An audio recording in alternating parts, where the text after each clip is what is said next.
Hello, everyone, and welcome to the Geomologist Presents. Today we have kind of a panel and a mishmash, or we will have a mishmash of topics, just because I like to have special guests, and I have two special guests with me today, and they'll introduce themselves, I think. No, first we got Arlen. We're doing it in alphabetical order.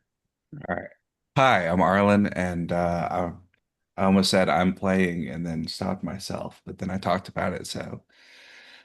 Yeah, hi, I'm Arlen. I do Live from Pelham's Wasteland. That's the thing to say.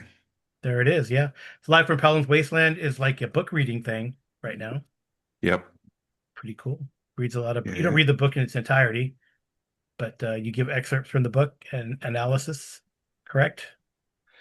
Yeah, I talk about, what I thought about the book and whether or not I liked it and whether or not I think someone else should read it. That's kind of the big thing. Oh, book review and recommendation. I love it. Yep. Yeah. Check out Live from Pelham's Wasteland. And next we have BJ. Yeah, I rarely do I not go first in alphabetical stuff. There has to be someone with an A in their name to, But the other players are usually A's. Arlen, you Amy. Usually I do know. it in order of if they're on the screen, but Unless you go in order of our online presence, then I'm double A, Arcane Alienist. oh geez. But I Well, if we picked go by that so if we I'd be go at the by top of presence, then we should go by everybody's list. And, we no, should go by followers and likes, and that'd probably be Arlen. All right. yeah. Anyway, Hello, BJ, I'm BJ Boyd. I am the Arcane Alienist, and I'm just here because Carl said, "Hey, we're going to do something." So we should do something. Well, yeah. I, Well, and I guess this is kind of in a way inspired once again by the incredible dungeon plunger who kills toilet mimics, which one of these days I will have an outhouse mimic. Yeah. Oh Where does no. he get? Mm. How does he get all these awesome interviews? I listened to his interview. Just finished his No, it's interview with amazing. He just asks, I'm sure most people are really willing to interview, and I know I've done it in the past. I've done it. I've approached people and they go, "Oh yeah, we should have an interview," and then I never freaking follow up, so it's my bad. He's just uh, diligent and it's awesome. I mean, I know I have some interviews at least one interview scheduled um for North Texas RPG Con, and I'm just going to be more bold. I think. Screw it, I should be more bold, right? I mean, we're trying to hit milestones on the YouTube, and I got to do it. Yeah.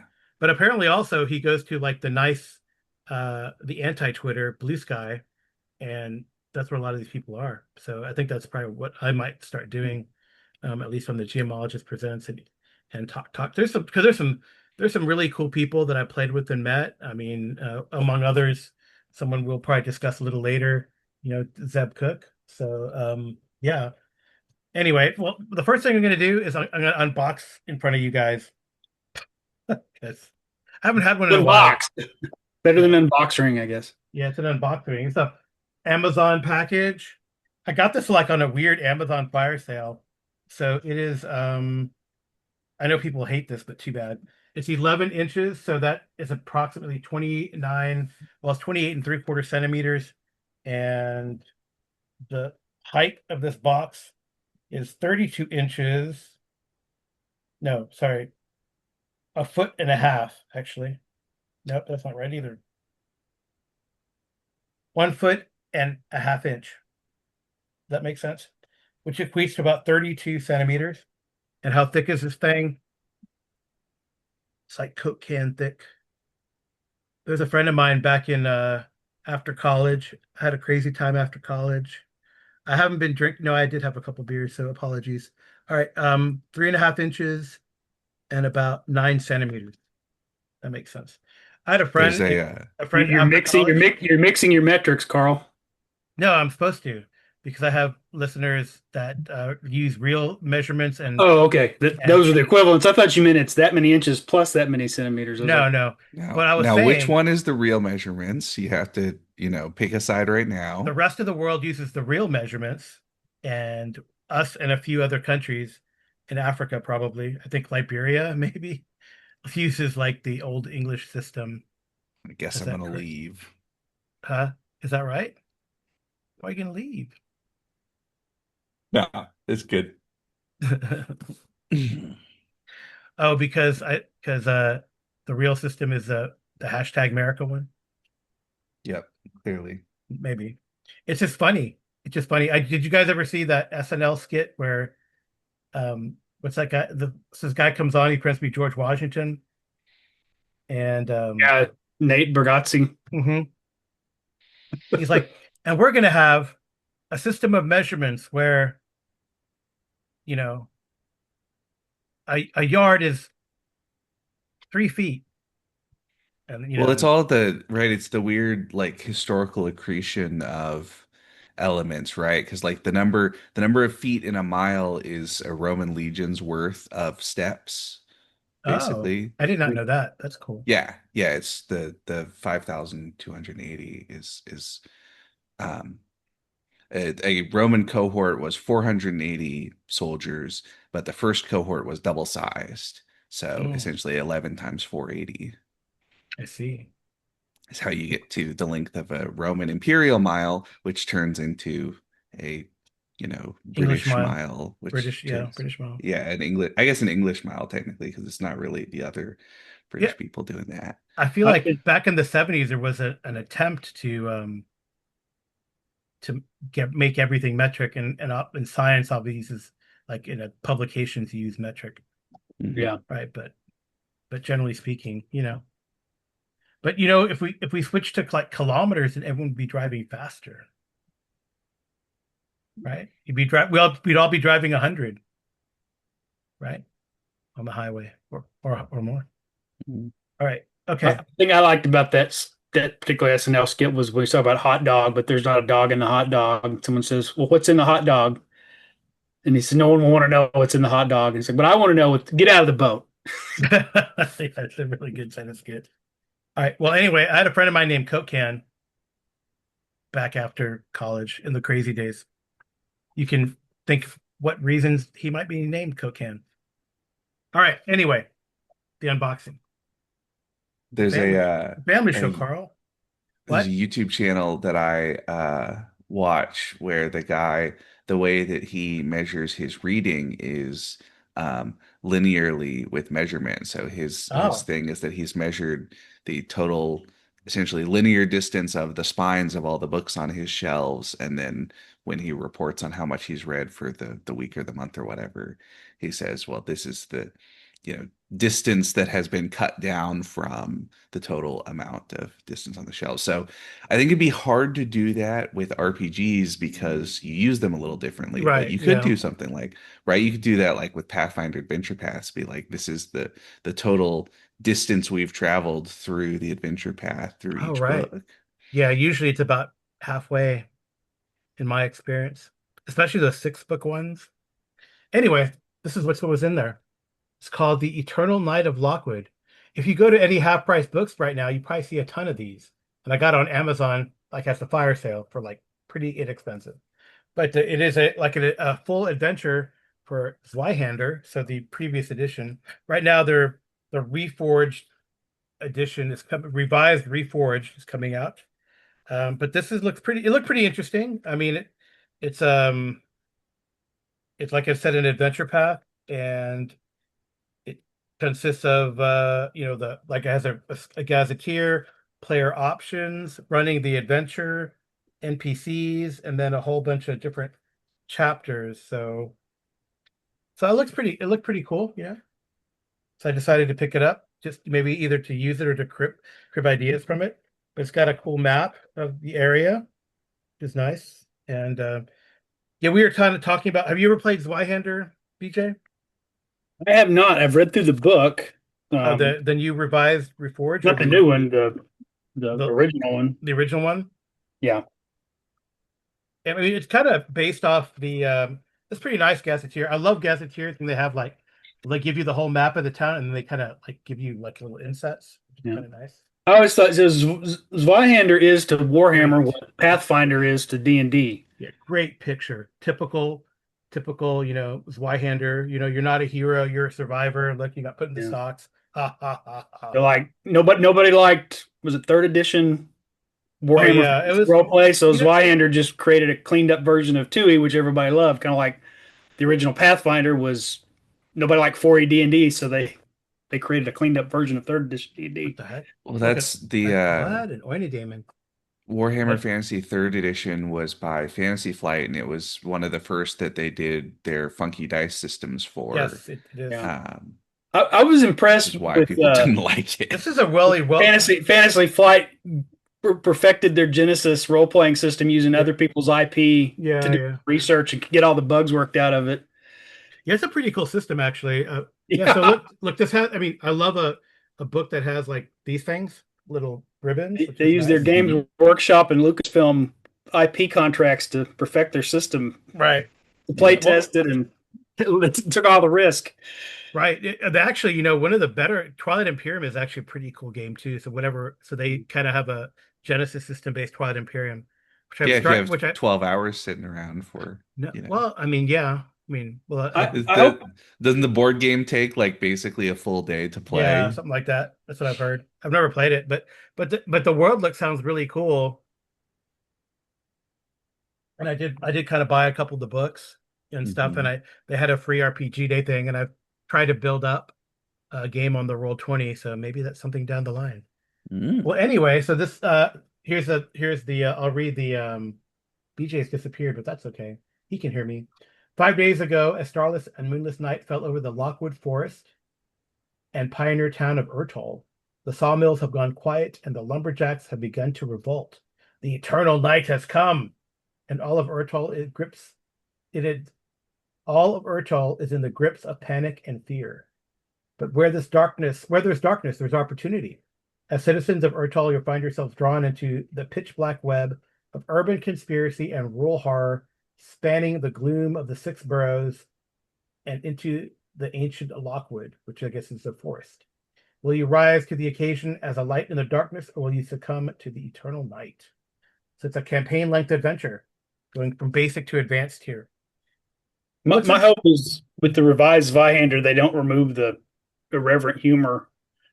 That was a joy. This, if you guys, I don't know, but this is a joy to read, even though it's thick. Just some of the Mhm. jokes they have hidden in the text, it's one of my favorite ones. Is that in the chapter on weapons when it gets to the melee weapons, it's got an alphabetized description and pole cleaver, a very long stick with an axe on the end. It's far more intimidating than a pike, but less embarrassing than a mere butcher's cleaver.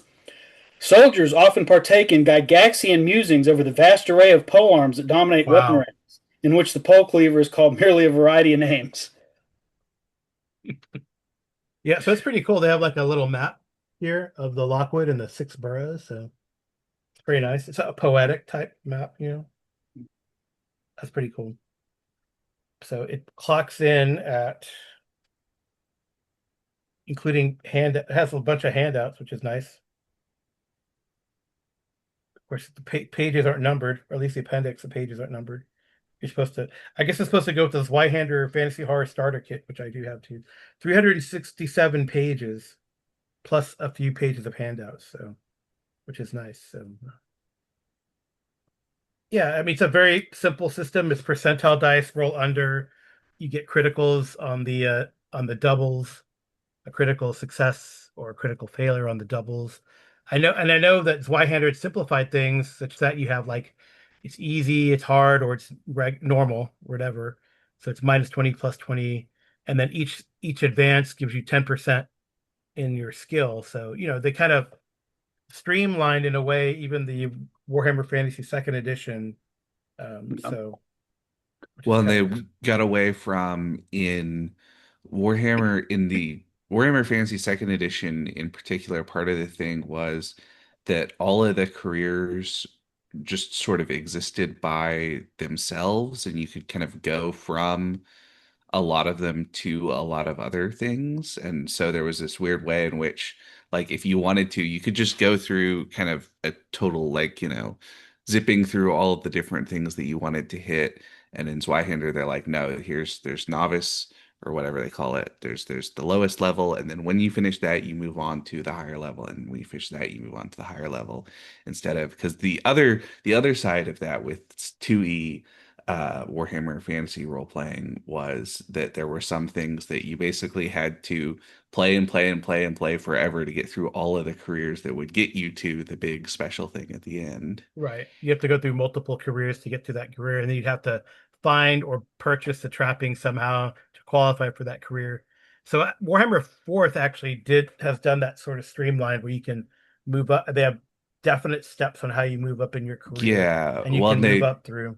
they built it so that you don't really have to change careers if you don't want to Right. in But you 40, have that but option, which is yeah, great. all the careers basically have kind of room to advance up within the career, or you can switch over to something else if you want to advance there. Yeah, that's something we should try on the channel, I think, is a Warhammer Fantasy. I've always wanted to do like a Lustria type campaign. Well, I keep saying we ought to do something with Soulbound with all of the Yes, funky high adventure, high fantasy magic stuff that's in with the that. And Seraphon, right? With yeah, well, the that lizard was folk. Yeah. that was my suggestion is to do something with the Seraphon because they're so Because there is like cool. a supplement to do that too. Yeah, I think that'd yeah. be kind of neat.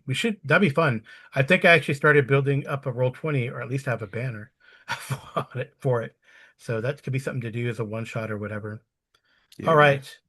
Well, thank you guys for indulging me with the unboxing. But I know, we did like a podcast a few months ago on things Greek and running a game in ancient Greece. And I think Arlen had uh maybe based on that conversation, I don't know, but he has just read some books that tackled that subject, especially the subject that he thought would be a really cool place or time frame to put a game in. Well, now you built it all up. I'm I proud know. of it So I hope it's because good. but I did finish just today Mary Renault's Fire from Heaven, which is the first in her trilogy about Alexander the Great. And it was really good, so I can totally recommend anybody who wants to read some well done historical fiction. Hmm. Okay, so Um, it's historical fiction. Okay. Are you historical gonna share fiction. it on Pelham's Wasteland or I'm okay. gonna wait to finish the whole trilogy probably before Okay. I talk about. I'll just talk about it all in one because I like to do that. Hmm. Although it's interesting, she makes the point that despite most of the big events that we associate with Alexander historically not having happened by the time the book ends. The book ends basically with him immediately in the aftermath of the assassination of King Philip II of Macedon, his father, and Alexander is ready to take the throne and go do all these things. And that she makes the point that the book, despite not covering almost all of the famous things that we associate with Alexander, except for a couple of famous stories from his childhood, it does cover basically two-thirds of his life Hmm. This is true. because he died so young and because he did kind of so much basically in his 20s. Hmm. Um, and so there's an interesting point there. Mary Renault also famous for writing a series about Theseus that I haven't read. Hmm. I think it's two, and a couple of other. There's a lot of what at the time was really quite groundbreaking of her willingness to put homoeroticism and homosexual themes into print, especially when talking about the Greeks, that for a long time there was a sort of in various kind of thoughts about the classics, there's this sort of struggle of wanting to be honest about what material is in the classics and also a real, deep-seated homophobia, especially in like academia and all these different depictions and all that sort of stuff. And so it was a big deal in like the 50s and 60s when she was like, no, actually, a lot of these characters did not feel about homosexuality the way that we do. And so it makes sense to be upfront about that when talking about these characters. Hmm. Anyway, so yeah, that's it. And apparently, this particular one, Fire from Heaven, was a big inspiration for the young Alexander parts of Oliver Stone's Alexander, Hmm. which is not a good movie, but is worth watching because it's this kind of fascinating mess. Um, Oliver Stone, right, is like a crazy person, and all of his movies have some of that quality, and some of them it makes the movie incredible. So something like Platoon absolutely rocks, and some of them it makes them kind of a mess, which is how I feel about basically almost everything else that he did, to be honest, even though I like the movies a lot. Um, his version of Alexander is interesting in that there are um, real like some real incredible historical work done. So like a bunch of the actors had to learn how to ride bareback because they didn't have stirrups at the time. And so they basically had to learn how to ride like the ancient Macedonians did for scenes where Alexander and these other cavalrymen are on horseback. Hmm. Um, and some of that is really good, but the movie itself is basically a huge mess because it covers just way too much material and has all of these different multiple kind of plot lines going on. And there's all sorts of weird, weird things going on that make it not a very good movie in the sense of like sitting down and enjoying yourself and following everything that's going on and being interested in watching more. But some bits of it are really incredible. There's a scene that is an adaptation from, I think it's in Plutarch, but it might be in Arian, a story after Alexander has defeated Darius, the emperor of the Persians, and he has taken over, among other things, the royal harem, basically, all of the wives of Darius. And back then, of course, it was a agreed upon common behavior to much the way that when a new male lion takes over the old pride, they kill off all of the babies from the old male lions to cement their rule, basically. Same thing happens with people. Makes sense. So it's a story about Alexander having essentially won the empire, um, and the mother of the favorite queen of Darius comes in and is essentially begging for the life of all of these members of the royal harem and for their children. Um, and does not recognize which one of these young Macedonian officers is actually Alexander and prostrates herself before Hephaestion, Alexander's best friend and probably lover.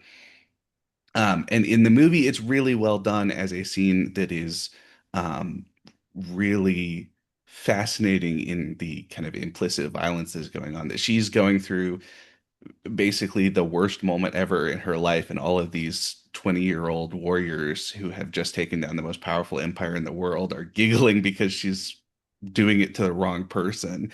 And Hmm. it's really fascinating. And unfortunately, a lot of the rest of the movie is not nearly as good as little bits like that. So, you know, Interesting.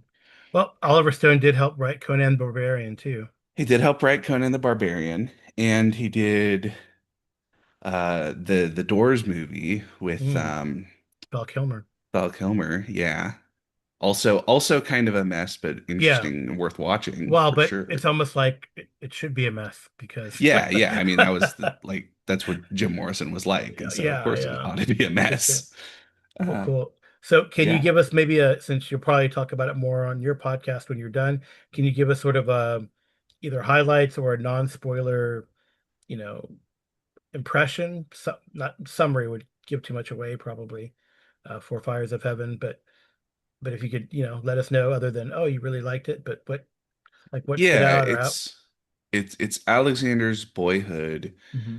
not yet a major hero, not yet, like I said, it ends before he has invaded Persia and done all of the famous things that we know him for, basically. Already a kind of remarkable figure in Greek history before that for some of his Hmm. daring exploits and all these different things. Um, but it's really a sort of fascinating attempt to get at the nature of all of these historical figures and in particular to try to understand like what would drive a person to be Alexander the Great. Hmm.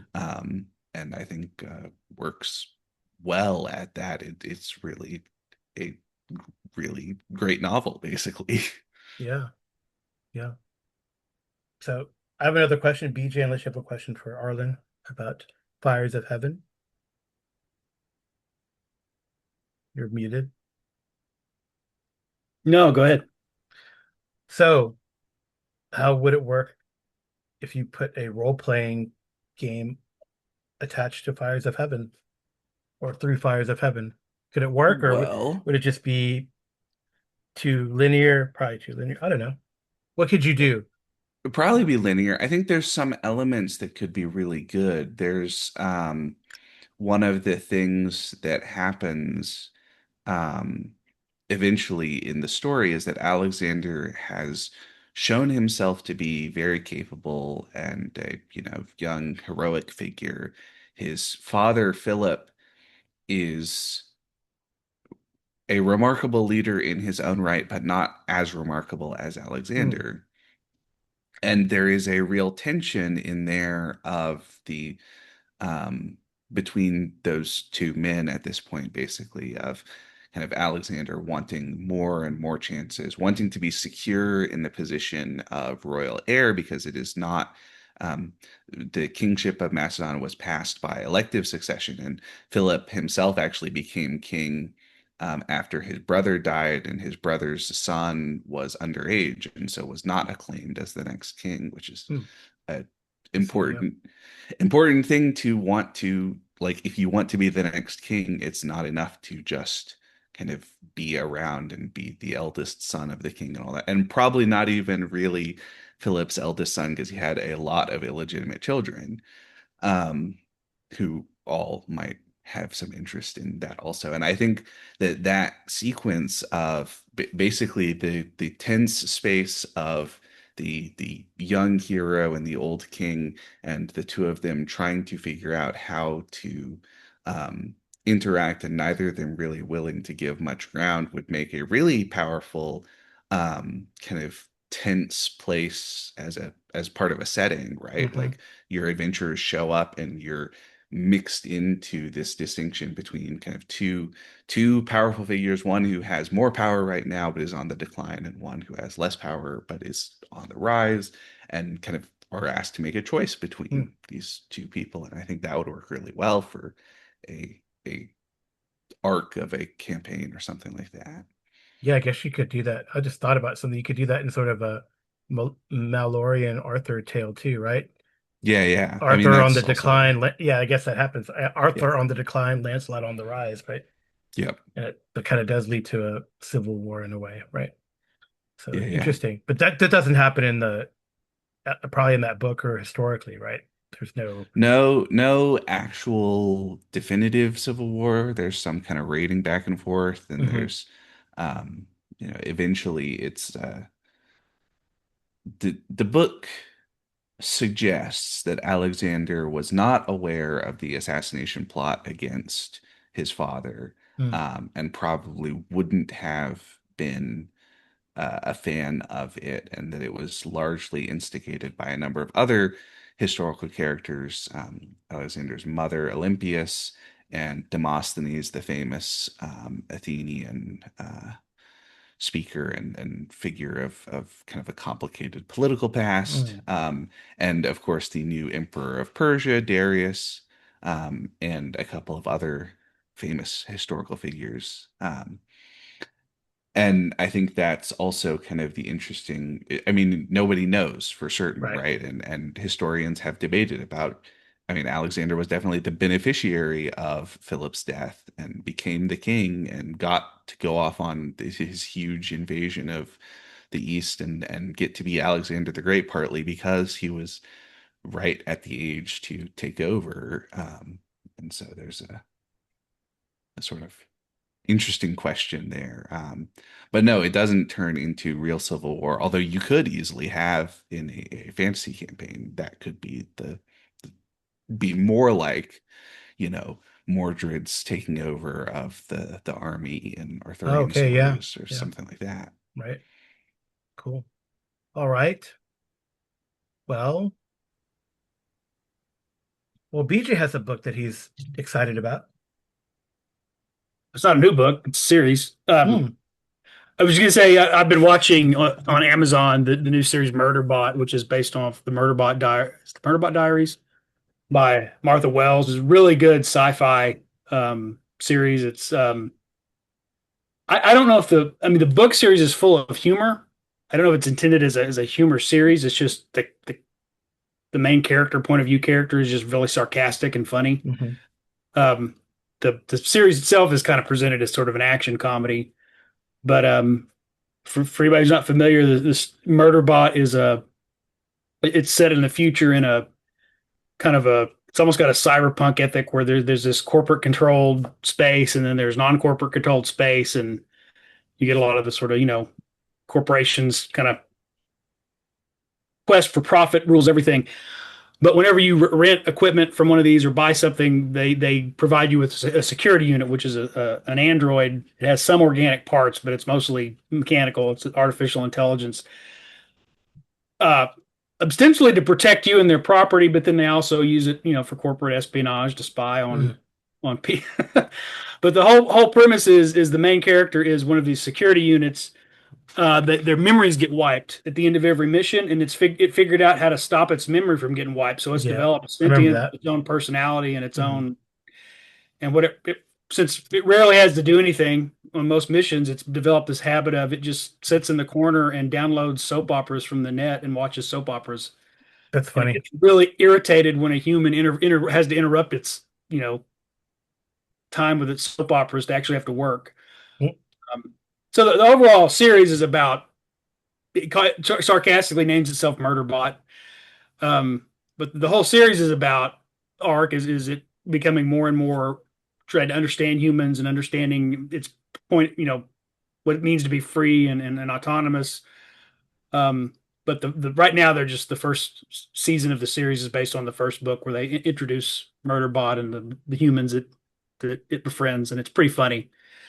Alexander Skarsgård plays the Murderbot, and most of the cast are probably people. They're people I've only seen as David Dest. I never can pronounce his name. Destamala Chain.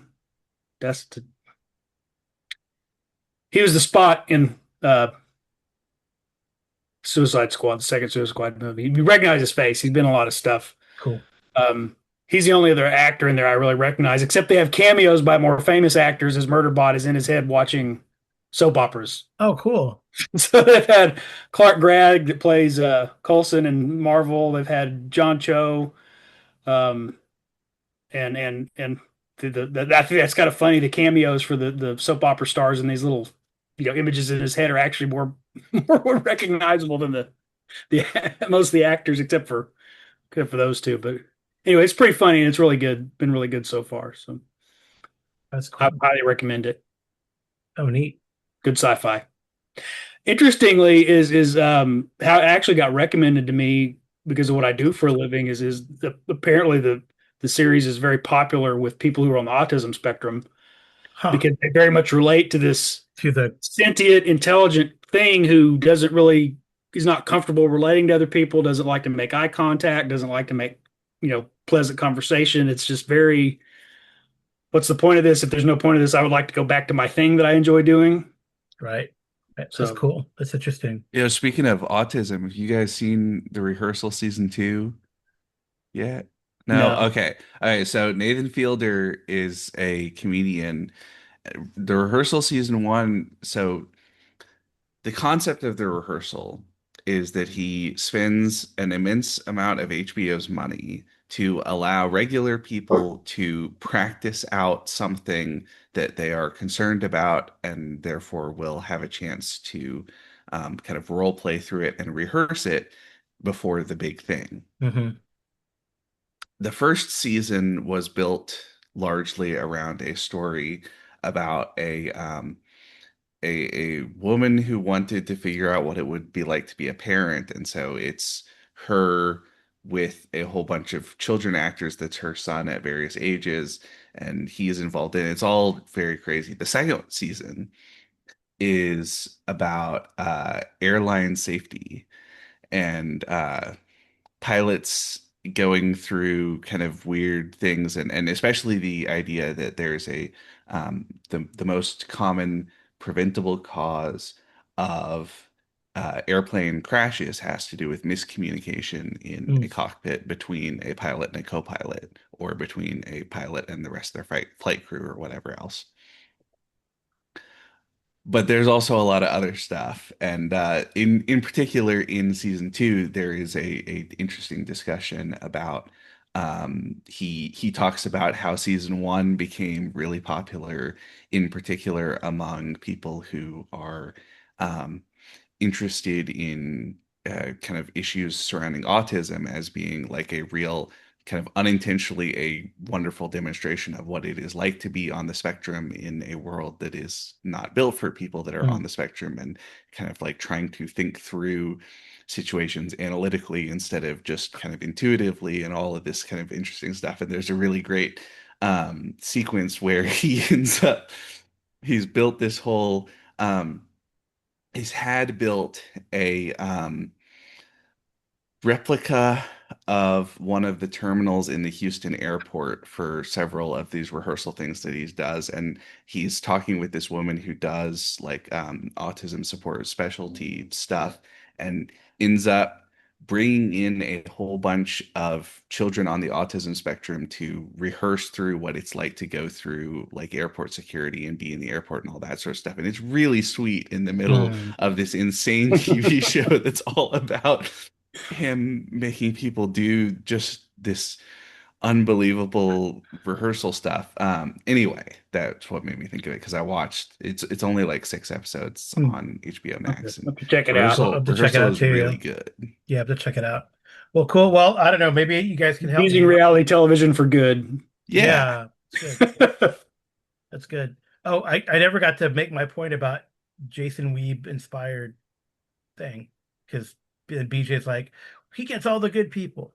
Anyway, so Jason had said, sometimes you don't have the best game. Sometimes I don't know, cannot remember the exact quote, but he said in Jason Weeb said this, like sometimes you're not going to play the best game, but sometimes you just got to play effectively. And I think today our game, a couple games got sort of canceled. Just people have got a lot of stuff going on. It's a tough week. I know for BJ and I are, I'm sure Arlen's very busy too, but BJ and I are heading up to North Texas, or down for BJ because South is down, and north up for me because I'm going north. So yeah, so we gotta catch up on work stuff and get things ready. But I wanted to get together. So sometimes you just gotta be. Doesn't have to be the Yep. best game. Sometimes you just gotta be. But so I was gonna ask you guys. I'm very excited. I have had a lot of trouble reading through a book lately. I have like a lot of books, and I just stop at some point and pick up the next book. But Arlen and Jason, they kind of said, we're gonna we're gonna do Sundiver. So I was like, oh man, I'll get Sundiver and try. I didn't get to finish it by the time they did their podcast, but I think their podcast, because they really didn't give a whole spoiler. They kind of gave like some highlights and a summary, kind of what Arlen kind of did with in a way with here with Fires of Heaven, and and I read it and I finished it, which is great, and I really enjoyed it. I know you guys were kind of negative about it, not really negative, but I don't know. I don't know how exactly you were. You have to go back and listen to that, Arlen. You don't have to rehash it, but Book is not very good. I liked it though. I liked the book. Maybe I liked the book. I mean, it definitely Okay, starts I'll, out. I'll listen to it on the drive down to Dallas, and Yeah, we'll talk. yeah. I think it was slow. It was really slow to begin with. Like, oh, I'm never going to finish this book. Who cares about this kind of stuff? But then when the action started happening, I think it just went the pace clipped up, and maybe because they're more focused, maybe all the initial stuff just kind of convoluted things, right? I think David Brin was trying to, like exactly what Jason and Arlen said, trying to build his world and throw in way too many elements, and it could have benefited from either another book or like something that Alistair Reynolds did in his sort of Revelation space. He has a collection of short stories that really kind of help bring the Revelation space to life. And I'm gonna pick Arlen, before Jason gets you. We got to do some Revelation space Mm. books. I don't know if you read those at I all. haven't read any of them, but Oh I man, we have. can, we can even do like Yeah. Chasm. We can even do like Chasm City, because it's kind of like it's almost like a isolated, right? It's an isolated kind of tale. So, but yeah, there's some good stuff. Check it out, Alistair Reynolds, a Revelation Yeah, space that's what I series. was. We can even do the short story collection because I haven't read that, but I would love rereading those. Because I think I read them out of order the first time I did it. So it's kind of cool. Anyway, so I have a couple books that maybe, since I'm excited about having read a freaking book finally. Um, uh, any recommendations for one of these two? The Doomsday Book by Connie Willis, or the classic Robert Heinlein, The Cat That Walks Through Walls? Who walks through walls? I guess a cat is a who, not a that. Interesting. I don't know. I could read the back if you've never read these. The cat who walks through walls, he creates the most compelling character ever. Dr. Richard Ames, ex-military man, sometime writer, an unfortunate victim of mistaken identity. When a stranger attempting to deliver a cryptic message is shot in the head at his dinner table, Ames is thrown headfirst into danger, intrigue, and other dimensions where Lazarus Long still lives, where Jubal Hershaw lives surrounded by beautiful women, and where a daring plot to rescue the sentient computer called Mike can change the direction of all human history. Sounds kind of Hitchhiker's Guidey, actually. No, but a thinking man's Hitchhiker's Guide. Apparently, that's one of the critics said. So yeah, that's a cat who walks through walls. I thought I had a Lazarus Long book here somewhere. Oh, maybe the moon is a harsh mistress. I have that somewhere too. Um, or is that something different? And then the other book, the Doomsday Book, uh, for Kivrin, preparing for on-site study of one of the deadliest eras of human history, was as simple as receiving inoculations against a disease of the 14th century and inventing an alibi for women traveling alone. For her instructors in the 21st century, it meant painstaking calculations and careful monitoring of the rendezvous location where Kivrin would be retrieved. But a crisis strangely linking the past and future strands Kivrin in a bygone age as her fellows try to desperately to rescue her. In a time of superstition and fear, Kivrin, barely made herself, finds she has become an unlikely angel of hope during one of history's darkest hours. I don't know. What do you recommend? The first one. Heinlein? Okay. I will try Heinlein. I mean, at the same time, I'm going to be reading Startide Rising, but because Mm. because if you didn't like Sundiver, but you really like Startide Rising, then I think I will really like Startide Rising. I think. Hopefully. It's, I mean, a lot of what I liked about it is that it is very different than Sundiver.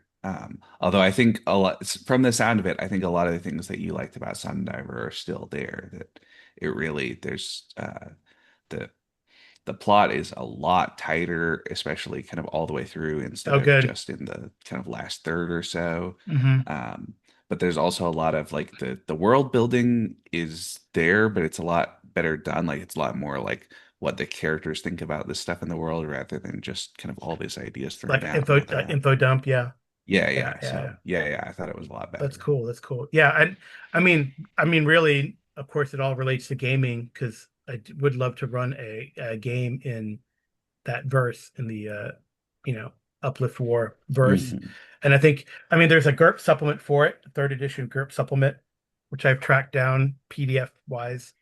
Um, but um, but I'd love to get a physical copy at some That's what point. I'll say. The meanest thing about David Brin's book is I think it makes perfect sense that GURPS is the game that people want to play his world with. Oh, really? No, Not, it's I think it's the weird thing of there are bits and pieces of it that I think are really good. yeah. But I also think there's a lot of it that is like, yeah, this is what sci-fi was like back when they were like, well, we need to put the science in science fiction because we haven't had it for a long time. And then they were like, well, and what else do we put in? And then Sundiver's a great example of like, well, like what the other stuff doesn't really matter, right? Like, you know. Yeah. Why do you have, I don't know. There are definitely some like weird, like, man, this is 82, right? 1980. Uh The yeah. Sundiver is 80. 80 for Sundiver, I think 82 Yeah, or so for 80. So, Startide. right. So I mean, there's a lot of things I guess they couldn't conceive, when they were writing back then, late 70s, early 80s, right? Yeah, and one Even, of them even like is, cell phones, I right? mean, they It couldn't seems so conceive obvious to cell us. phones, but there's also stuff Did you like watch Gene freaking, freaking, Roddenberry could conceive of it didn't in you, I know, 1968. didn't you freaking watch Star Trek? Anyway, yeah, but but there's also stuff like he apparently car, can't, if you're on Earth, apparently the way you get around is still you get in a personal car and drive on right. a highway Yeah, I know. in like the 23rd century. And it's like, come on, man, you can do more interesting than that at Right, least. right. Yeah, some things like that are kind of strange. That's more J.J. Abrams Star Trek. Yeah, yeah, yeah, maybe, Yeah. maybe. Yeah. Oh no, don't give J.J. Abrams, because I know he listens to this podcast.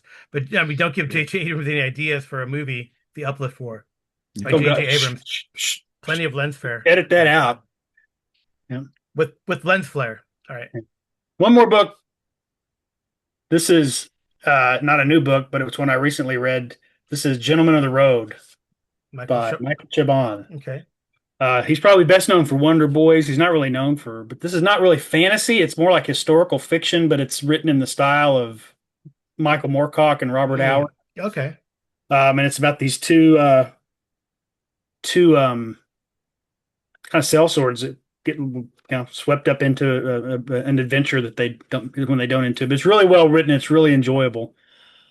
Um, but this book I got actually has illustrations in some of the chapters by Gary Gianni, who was the illustrator that did the Prince Valiant comic strip. Oh wow, Really high quality, pictures from scenes from the story. Um, that's but cool. I would highly recommend this one. Okay, nice.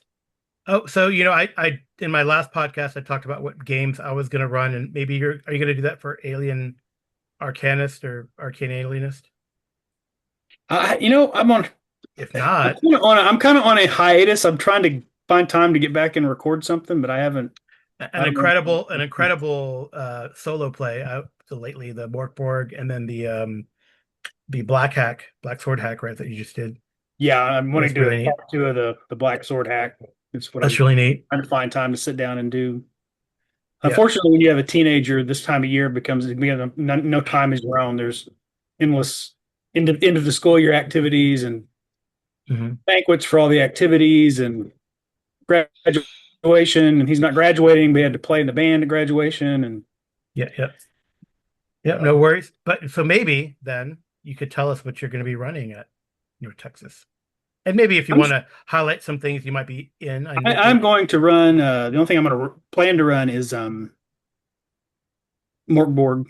And I'm going to run Rock Black Sludge, which is the introductory adventure that comes in the book. okay, And it a couple of times for different groups cool. um, here at home and uh, online. So that's one I know well enough to go in, and it lends itself pretty well to the 3 to 4 hour time block at a con. People can get through it, Neat. and it's got some, of course, Morkborg. It's not safe for work. It's full of dark humor, but Hmm. one of the players I ran Mortborg for when we started. I was trying to explain how to kind of lean into the thing, and it's like, oh, so we're supposed to be kind of like the characters from It's Always Sunny in Philadelphia. I was like, exactly. You're basically sociopaths, but for some reason you still cooperate long enough to To get things done. to Yeah. get through an adventure.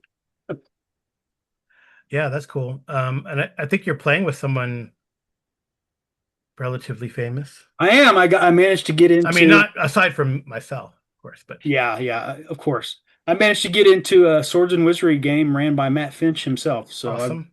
I've That's loaded great. up my every Sword and Wizardry book that I own to get an That's autograph. cool. That's cool. Yeah, I mean North Texas is really cool. I played in games run by David Zeb Cook, who we will mention shortly, and Jeff Talanian as well. So and others. So Edwin Naj, who else? Dude also is with Necromancer, I believe. So or Frog God. Sorry, yeah, that's different, right? Didn't Bill Webb say Necromancer is the rules, Frog God is the world, right? I think, One or the other. yeah, I think you something like said that. how they're going to do that Again, moving on forward. Jason Weeb's interview with him. So that's cool. All right, well, that's great. I don't know if I mentioned this to you, but I've been able to work on the outlines for my adventures. So the Operation Jersey Devil's done. So I don't know how far we'll get through it, BJ, when we do it. Um, but uh, I'm wondering, like, in my conception already, I don't know. I haven't read through the Dark Tower, um, but I know there's a period of time where there's the uh, Gilead still exists, and that's when I was setting the Song of Roland, the last the last 13 gunslingers type of thing. I think the definitive source for that, and you could do real quick, is that movie they made a couple years ago with Matthew McConaughey and Idris Elba. You're being sarcastic, I'm I sure. am. I'm always being sarcastic. But I wonder how dark. I feel like it's going to be like dark. Like I don't know. I have like ideas for it, but it might be Yeah. kind of dark. But that's okay. So I don't know. I was going to use the interesting thing. There's no right in Pendragon. Um there's no like mental stat, correct? No, no mental stats really at all, unless you think that being appealing is a mental stat, which probably has something to do with it, but But I mean, it's not a, you're pretty, so you can shoot a gun better. Clearly well, it's, agility, clearly agility. But the other thing, here's how I was gonna have the gun damage at least work, right? Gun skill, whatever, that's easily translatable. It's a yeah, just D20 a D20 skill. BRP system, right? So, and no lances, but we'll have guns instead. Maybe someone will be dumb enough to have a bola as their spear. But anyway, so guns, I was going to do agility and then their highest passion, which will probably be 15 or 16. I think that would kind of work, right? And then Hmm. I was going to have all the guns have something special, kind of like they're all heirlooms, right? In the fiction, I think they're all heirlooms, so they'll have something akin to that table, that gives them a bonus on something, something. And I'll probably Hmm. name all the guns as well. So I think it should be pretty fun. I was probably going to give everyone. I think with the Song of Roland, I probably don't have to give everyone a secret because their gun is really their secret. It's their heirloom and what they hold dear. But like in probably in Mountain of the Gods and Shadow of the Wizard, I was probably going to give all the characters like a secret or almost like a reveal that they could do, like to help the players or not in the first, like something that I think works well with Dragonbane and I guess BRP games in general, is that I've seen is that you could have like a reveal or a secret that you give in each of the acts, and you can break it up into two acts. So I might do that for Mountain of the Gods and Shadow of the Wizard. But secrets tend to work really well, I think. Um, like I know I've had fun with them in Alien RPG. I don't know if you guys have played Alien RPG. No. I haven't No. played it. Oh my I haven't God. played the Alien Oh geez. RPG You at all guys. yet, no. Well, And another there's the new another game in one. the queue. Yeah. Damn it. So how many games have we thrown in the queue? Soulbound, Alien, something else. Oh, Zweihander or Warhammer Fantasy.